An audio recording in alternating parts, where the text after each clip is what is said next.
I didn't do anything. Okay. Okay, so we're going to start by drawing the flower anatomy. What was a perfect flower? It had all 4 floral organs. Okay. The female reproductive part of the flower is called the carpel or pistil. Okay, and it is made of this sticky part on the top called the stigma, the stalk, which is called the style, and the bottom part, which is called the ovary. And the ovary holds this little part, which produces the egg called the ovule.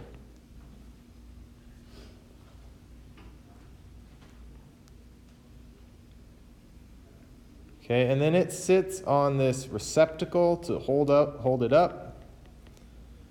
And then the leafy-like part that comes out of the receptacle are called the sepals.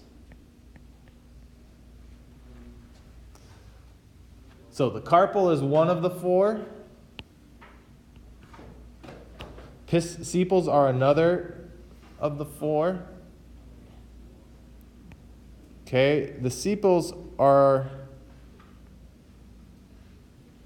generally outside or supporting the petals, which is the 3rd part.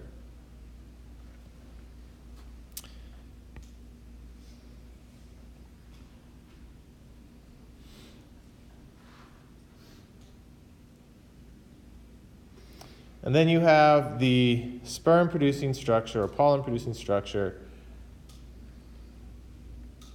the stamen.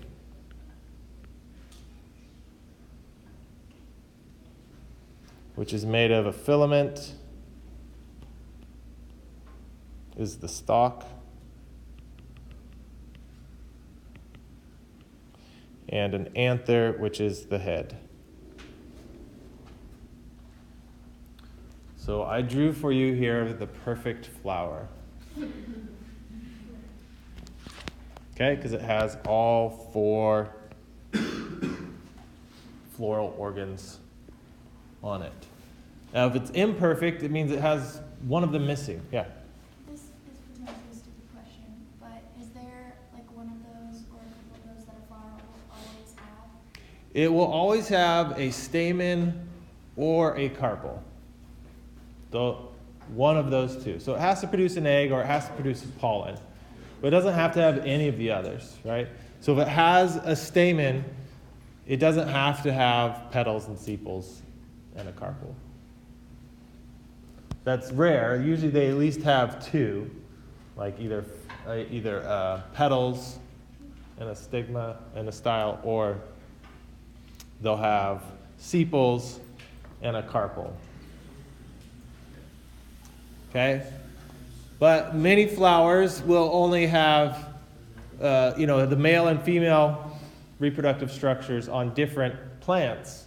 So they would have, one of them would have the stamen and the other one would have the carpel. And that would be an imperfect flower.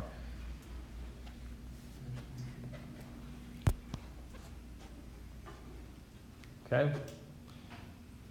All right, so those are the flowers. Okay, so I wanted to make a correction. This is a perfect flower, but perfect means it has both a stamen and a carpel. Okay, imperfect will mean it'll have only a stamen or only a carpel, whereas complete is referring to the 4 organ section. So a complete flower has all 4. An incomplete flower has 3 of the 4, 2 of the 4, or so on and so forth.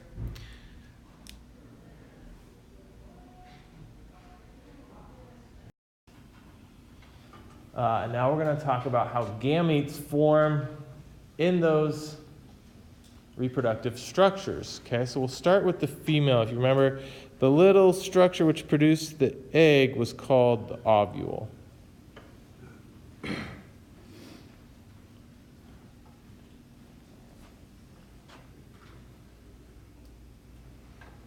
Okay, so we're going to do a close-up of the ovule.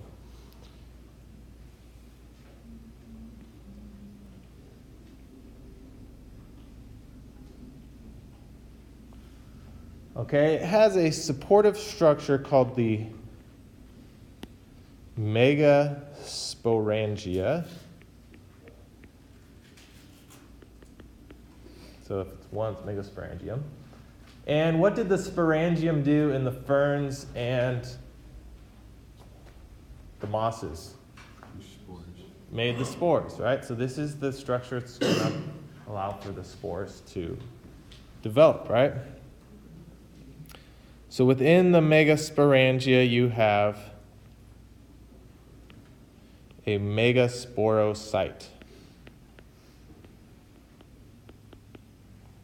Okay, this is a diploid structure, and so is the megasporangium.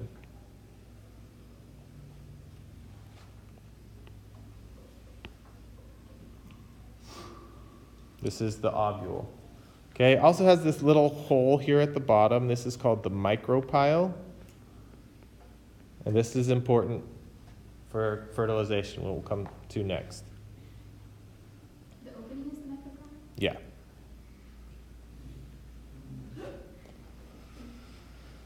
All right, the megasporocyte is going to produce the egg and some other nuclei. So what does it have to do that? Since it's diploid, what does it have to do? What's that? Go through meiosis. All right, and how many cells do you get from one cell after it goes through meiosis?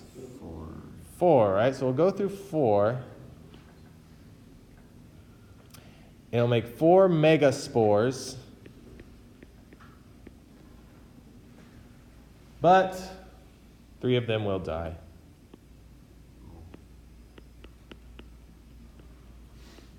Oh no, I should put it on the other side. That doesn't look good. It looks like he's flying through the air. They're dead. Okay, so only 1 survives. That 1 megaspore will go through mitosis without cytokinesis. What did we call that in, well, no, it's not the same. So this is different than cleavage. Cleavage was mitosis where the cells didn't grow, so the cells got smaller and smaller with each round. But here, you're going to have the nuclei dividing, but they will all be in the same cells.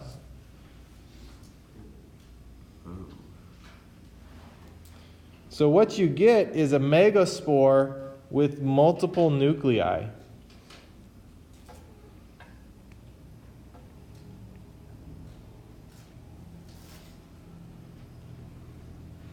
So it goes through 2 rounds of mitosis. No, 3 rounds. So it goes from 1 to 2, from 2 to 4, and then from 4 to 8. So now it has 8 cells.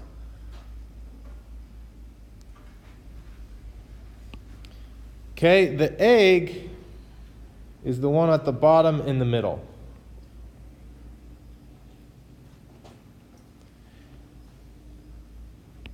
Why is that one an egg and the other one's orange? Just is. Okay. Yeah, location is important. When we'll talk about fertilization, we'll show you why. It has 2 buddies called synergids.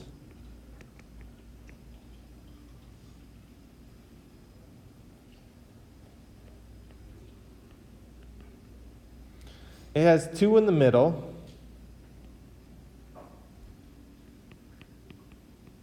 Called polar nuclei, and sometimes these are called cells, polar cells or polar nuclei, but they're technically nuclei. And then you have 3 on the end. These are called antipodal nuclei or cells. Okay, we don't know exactly what antipodal nuclei do.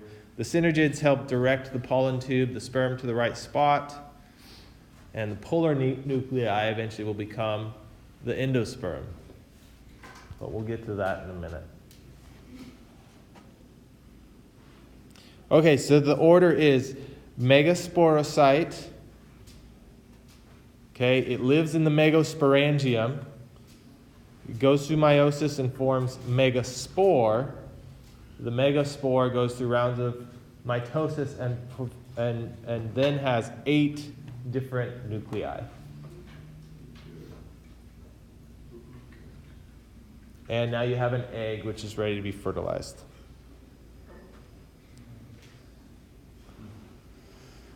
Okay, so if we did a cross section on this anther here. All right, so this is our anther and our filament to our stamen. You'd have a structure that kind of looks like this, with 4 areas for meiosis to occur. So the terminology is the same, except rather than mega, these are micro, okay? So the housing unit is microsporangium.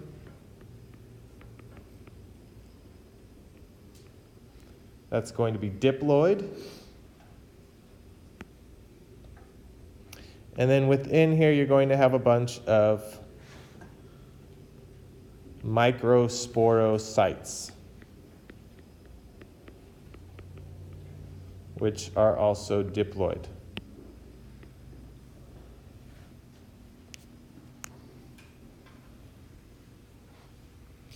The microsporocytes are going to go through meiosis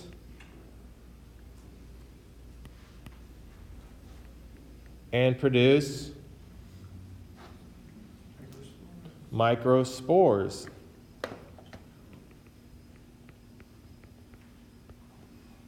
Only they're not going to die.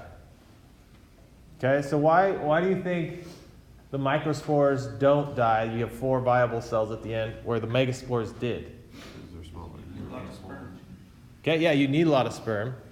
They are going to be smaller. But why don't you produce a lot of eggs?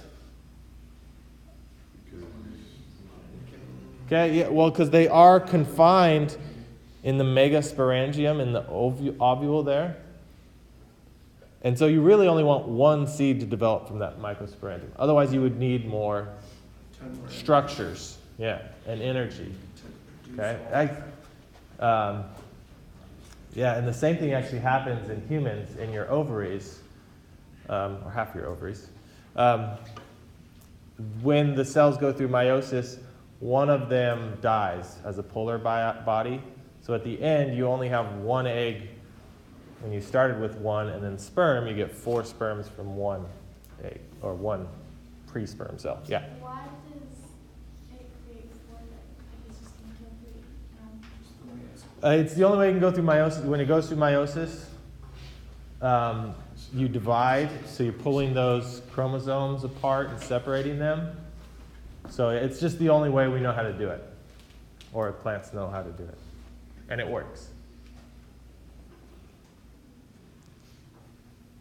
So what about with like twins that aren't identical? What Yeah, happens so if you have 2 sperms with 2 different eggs. So do these 2 eggs were the released. body not kill off another one? So that was 1 cell that went through meiosis and formed an egg, and another cell that went through meiosis and formed 1 egg. So that's not one of those that was normally killed. So the body accidentally cued 2. They accidentally popped out 2 instead of 1, and then 2 sperms fertilized it. So Octomom accidentally popped out 8. Octomon, I think, had in vitro fertilization. Cool. So she had a bunch in a test tube, and then, Wow. yeah. That would suck. But most plants have a lot more kids than 8, so Yeah, I think doing- it works a little differently. it does, a little bit. Okay, so then these microspores go through mitosis and produce pollen, which has 2 cells in it, 2 nuclei. The tube cell, or the tube nuclei, and the regenerative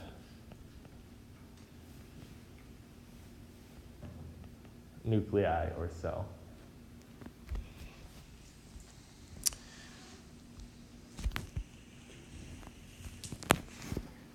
All right, but now we're ready for fertilization. So now we have, let's write in our microspores are haploid.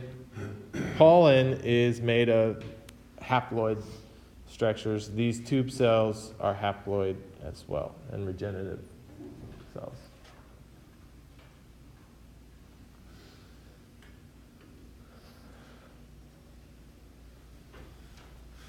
Now we're ready for fertilization, okay? Any other questions? Yeah. On the bottom line, for like the megaspores and all the nuclei that are there, are those all haploid? These are all one nuclei, yeah, haploid nuclei. There's 8 of them in one cell, so I guess this cell would be 4N, but we think of them individually, yeah, as haploid nuclei. So I guess you could write an N next to each of them. But there's 8 of them.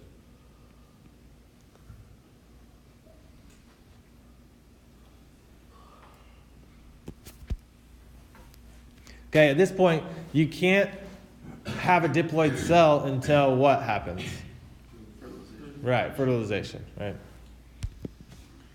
Which is what we're going to do next. All right, so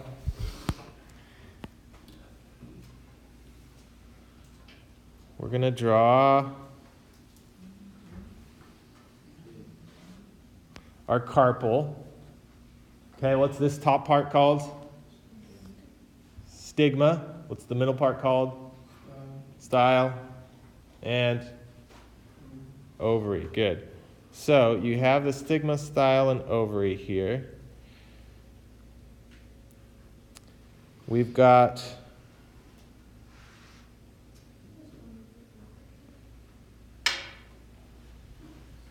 our ovule with, I'm going to zoom in on this, our nuclei,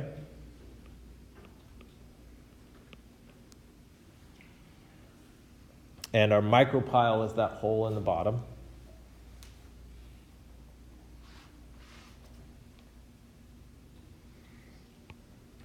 Okay, along comes a pollen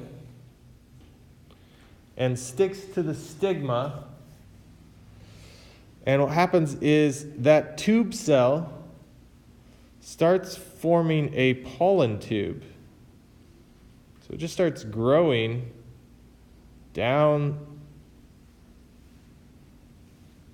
into the ovule.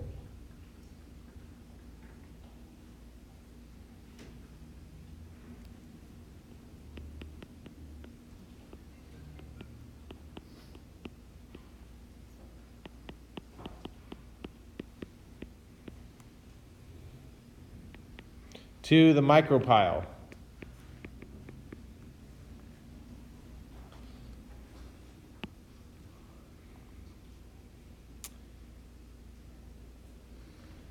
And then the generative cell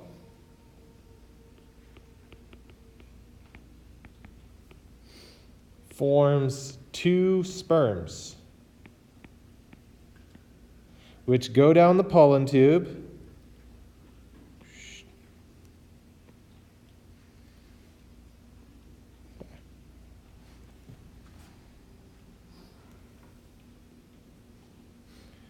and then they have double fertilization.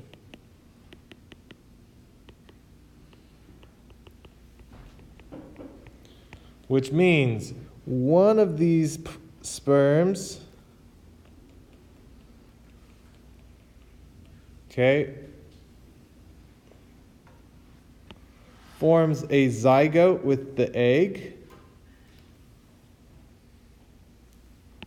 and the other sperm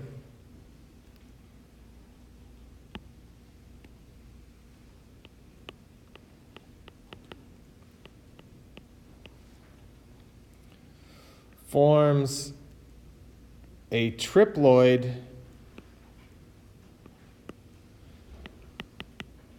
which becomes the endosperm.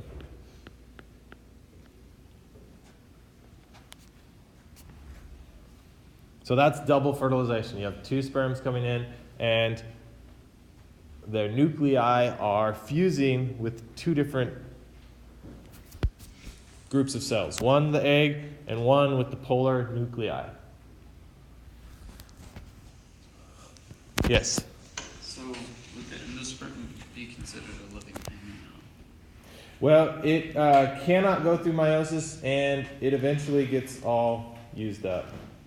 I mean, I guess it's a living thing. It's part of it.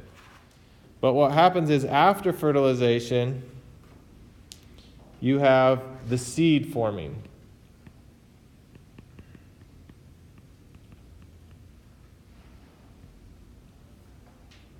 Okay, so you have the seed coat.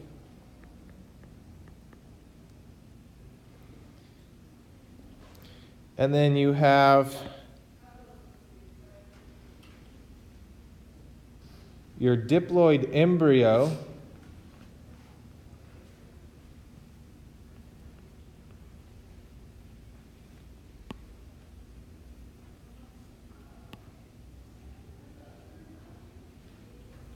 Which forms from that first fertilization. And then it's floating around in this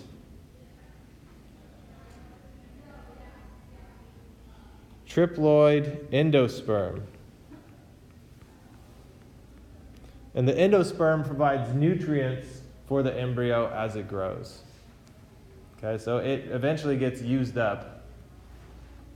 And because it has 3 copies of the cells, it can't really, can't go through meiosis and produce another seed.